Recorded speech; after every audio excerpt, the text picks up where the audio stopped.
તળાજા તાલુકામાં વિકાસના કેટલાક મહત્વપૂર્ણ કામો લાંબા સમયથી અધૂરા રહેતા સ્થાનિક લોકોમાં અસંતોષ જોવા મળી રહ્યો છે। ત્યારે આજરોજ આમ આદમી પાર્ટીના તળાજા વિધાનસભા અને તાલુકાના આગેવાનોએ સૌરાષ્ટ્રની સૌથી મોટી નદી શેત્રુંજી પર દાતરાડથી ટીમાણા વચ્ચે તૂટી ગયેલા કોઝવે અને અધૂરા બ્રિજની સ્થળ મુલાકાત લઈ લોકોની સમસ્યાઓને નજીકથી જાણી હતી। આ દરમિયાન આગેવાનોએ જણાવ્યું હતું કે વિકાસના કામોમાં વિલંબ અને જરૂરી સુવિધાઓના અભાવનો સીધો ભોગ સામાન્ય જનતાને બનવું પડી રહ્યું છે। ત્યારે આ મુલાકાતમાં આમ આદમી પાર્ટીના તળાજા વિધાનસભાના પ્રભારી આવજીભાઈ, વરિષ્ઠ આગેવાન પ્રાગજીભાઈ ધાંધલિયા અને તાલુકા પંચાયતના દશરથભાઈ ડોડિયા, સંગઠન મંત્રી બાબુભાઈ જામુછા, જતીનભાઈ બેલડિયા તેમજ યુવા પ્રમુખ રાહુલભાઈ બામણિયા સહિતના આગેવાનો અને કાર્યકરો ઉપસ્થિત રહ્યા હતા। આગેવાનોના જણાવ્યા શેત્રુંજી નદી પર કોઝવે તૂટી જવાને કારણે અનેક ગામોના લોકોને અવરજવરમાં મુશ્કેલીઓનો સામનો કરવો પડી રહ્યો છે। ખાસ કરીને વરસાદી ઋતુ દરમિયાન લોકો માટે મુસાફરી વધુ કઠિન બની જાય છે। ત્યારે બીજી તરફ લાંબા સમયથી અધૂરા રહેલા બ્રિજનું કામ પણ લોકોમાં ચર્ચાનો વિષય બન્યો છે। તેમણે જણાવ્યું હતું કે આવા મહત્વના કામો સમયસર પૂર્ણ થાય તો વિસ્તારના લોકોને મોટી રાહત મળી શકે। સ્થળ મુલાકાત દરમિયાન આગેવાનોએ દેવળિયા અને દાતરડ વચ્ચે માર્ગની પણ મુલાકાત લીધી હતી। તેમણે જણાવ્યું હતું કે માર્ગની બંને બાજુ પાણીના નિકાલ માટે નિહાર બનાવવામાં આવ્યો છે, પરંતુ સાઇડ વોલની કામગીરી હજુ સુધી પૂર્ણ કરવામાં આવી નથી।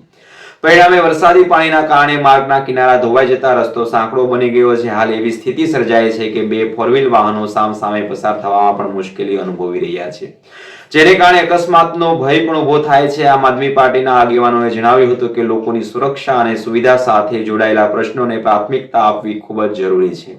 તેમણે સંબંધિત તંત્રને તૂટેલા કોઝવે, અધૂરો બ્રિજ અને દેવળિયા દાતરડ માર્ગની સમસ્યાને ગંભીરતાથી લઈને જરૂરી કાર્યવાહી કરવા માંગ કરી હતી। આ સાથે જ તેમણે આશા વ્યક્ત કરી હતી કે સ્થાનિક લોકો લાંબા સમયથી જે સમસ્યાઓનો સામનો કરી રહ્યા તેનું વહેલી તકે નિરાકરણ લાવવામાં આવશે। નમસ્કાર, ત્યારે શું કહે છે પ્રાગજીભાઈ ધાંધલિયા, સાંભળીએ તેમને। મિત્રો, આમ આદમી પાર્ટીના એક કાર્યકર્તા તરીકે મારું ગામ નજીક અહીંયા ટાટાવડ 4 કિલોમીટર છે।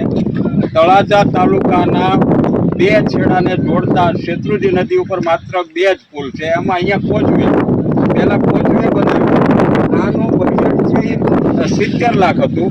ડાઉન પેમેન્ટમાં 55 લાખ રૂપિયામાં છે એનું ટેન્ડર લેવું, પણ 3 વર્ષ ટક્યો છે, તરત તૂટી ગયો।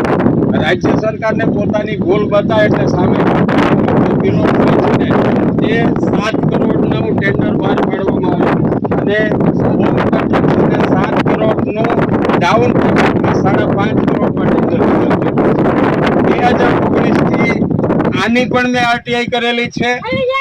13 વખત હોમ કન્સ્ટ્રક્શનને માત્ર ને માત્ર એક પ્રકારની ગંભીર ચેતવણી આપતા પત્રો લખ્યા છે, છતાં એ લોકોએ આજ સુધી ગયા વર્ષે નિયમિત કામ ચલાવ્યું, પણ છતાં એક જ ટુકડી રાખી। જો 2 ટુકડી હોત ને તો અત્યારે પૂરું તૈયાર થઈ ગયું હોત, પણ એટલી બધી પોતાનું લાયસન્સિંગ સ્થગિત કરેલું છે 3 વર્ષ માટે, બીજું કોઈ કામ ન હોય એટલે તો પણ આ 5.5 કરોડને અંતે જો પેલા તો બાના બતાવ્યા કે અહીંયા પ્રાઇવેટ વ્યક્તિની અહીંયા પંજા કુટુંબે છે એની પ્રાઇવેટ જમીન જાય છે, એ સંમત થયા તો પણ 4 વર્ષ ત્યાં બ્રિજ છે બનાવી શક્યા નથી।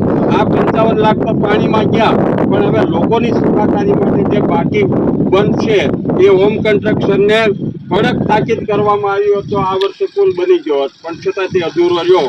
અને આ છે સરકારની અસલી કામગીરી। સરકાર ગુનેગાર નથી મિત્રો, 30 વર્ષ સુધી સરકાર ન બદલાવીને એનું આ પરિણામ છે।